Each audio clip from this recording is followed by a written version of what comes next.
Parlant de la prière en ces temps de guerre, comment est-ce que le chrétien et les églises du Congo s'y prennent? Et entre la paix et la haine, comment doit-il être orienté? On écoute. Oui, merci beaucoup pour cette question. Au fait, la RDC est en train de traverser une saison particulière de sa destinée. La nation aussi a une destinée. Et les individus qui sont dans cette nation ont aussi leur destinée. Mais je pense que comme l'apôtre Paul nous dit, de prier pour les autorités qui sont élevées en dignité. Afin que là où ils vivent dans la paix. Moi je pense que la situation dans laquelle traverse la RDC, seul l'Éternel connaissait bien avant. C'est nous les hommes qui sommes surpris de ce qui se passe. Mais Dieu n'est pas surpris de ce qui se passe. Il savait bien avant. Du reste même, Christ, pour ce qui concerne sa venue, il a dit que vous entendrez des guerres et des bruits des guerres. Je pense que ça fait partie aussi des signes du temps de la fin, des signes que le retour de Jésus-Christ est en train d'être hâté. Et sinon, comme réconfort, ce que je dirais, il est écrit dans Psaume 127 que si l'Éternel ne garde une ville, c'est lui qui veille sur cette ville, veille en vain.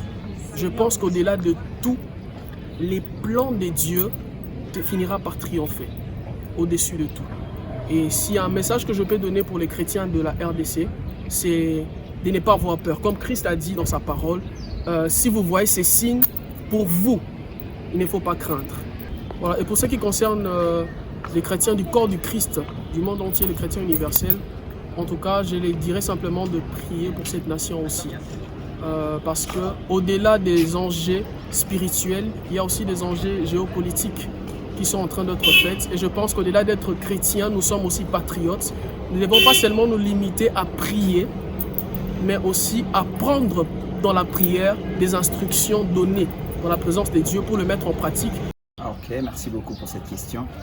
Ce que moi je pense de cette situation, c'est que c'est normal que les chrétiens prient. Parce que le premier recours d'un chrétien lorsqu'il y a une situation difficile, c'est la prière.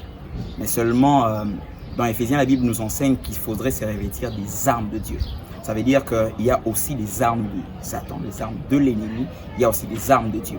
Alors quand on est du camp de Dieu, quand il faudrait combattre dans la prière, il faudrait utiliser les armes de Dieu. Or, nous le savons tous, nous savons que la haine n'est pas de Dieu. La haine vient du diable. Alors, moi je pense que prier en ayant de la haine dans le cœur, ça annule les prières que nous faisons. C'est comme vouloir une chose et son contraire. Bien que humainement parlant, c'est très difficile d'aimer les personnes qui nous font du mal, d'aimer les personnes qui nous persécutent, d'aimer ces personnes, mais nous devons aimer ces personnes. Je sais que c'est très compliqué ce que je dis parce que les gens se diraient qu'ils sont en train de nous tuer, qu'ils nous font du mal, mais aucunement dans la Bible on donne l'autorisation à un chrétien de haïr. Alors, quant à cela, moi je pense qu'il faudrait que les hommes de Dieu puissent prêcher à la population, à l'église qu'il faudrait aimer.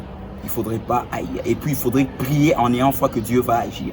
Mais aussi en ce qui concerne la manière dont Dieu intervient dans la vie de quelqu'un, moi je pense qu'il faudrait être focus sur la délivrance de Dieu, mais pas sur les méthodes que Dieu va employer.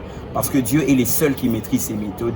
Il peut utiliser plusieurs méthodes. On a vu dans la Bible comment Israël, face au combat, quand ils ont crié à Dieu, Dieu a fait en sorte que les peuples qui étaient rassemblés pour les combattre, ces peuples-là s'y sont entretués entre eux et Israël a eu la victoire. Donc là, on peut prier avec amour pour nos frères de l'Est, avec amour pour notre pays, et Dieu agir dans le sens que nos ennemis s'entretuent entre eux et puis nous recevons la délivrance. Voilà ce que je pense. Nous devons bannir vraiment la haine de nos cœurs pour que Dieu entende nos prières en faveur de l'Est de la RDC.